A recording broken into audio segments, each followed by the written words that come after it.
Hello, this film is on eating disorders. The first eating disorder that I want to talk about is anorexia.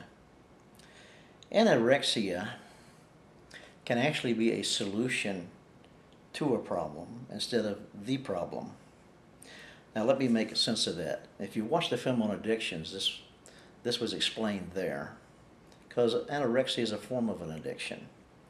What anorexia does, it distracts the mind from painful thoughts and emotions a person would have through this eating disorder. There was a woman who came who was 27 years old. She had been to all types of counseling, as many as 10 different counselors. She had actually been institutionalized and trying to resolve this disorder. We found that at the root of this disorder was a 4-year-old little girl who had been molested by her grandfather. She didn't want to remember what had happened to her, so she used the eating disorder as a means to distract her mind from the painful memories of what happened to her. As we resolved the molestation with the grandfather, the eating disorder went away. An eating disorder such as anorexia could also come from a lie believed as truth, of someone making fun of her, calling her fat, even though she's not fat. And when the little girl or the little guy looks into the mirror and sees themselves at the age that they are and how they appear in the mirror, the word fat then comes to their mind. And so therefore, every time they look in the mirror after that, they see themselves as fat, and they're not, and they keep trying to lose weight so that they don't see that fat image in the mirror. Obesity usually has its roots in eating food for comfort.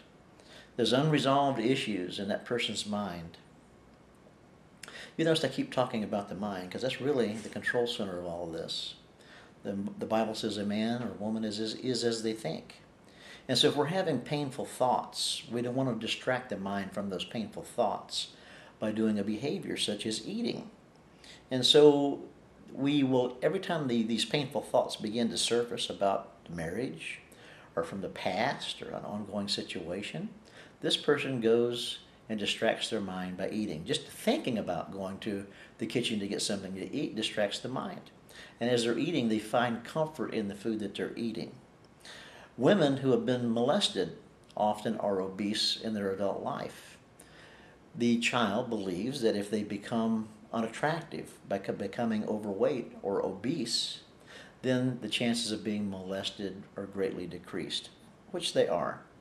So as we resolve the molestation or the what happened to them in their childhood, the need to eat for safety goes away. As we resolve the ongoing stressful situations that's going on in a person's life, the need to eat for comfort begins to go away. And the same thing goes with binging and bulimia. Binging is just eating something for comfort and eating a lot of it, then feeling guilty for what they've ate, and purging. They keep feeling guilty and eating or purging. They eat for comfort, feel guilty, and purge. Eat for comfort, feel guilty, and purge. And they're locked in this vicious cycle.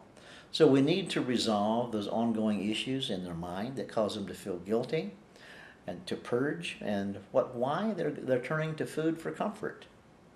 Give us a call. We can help.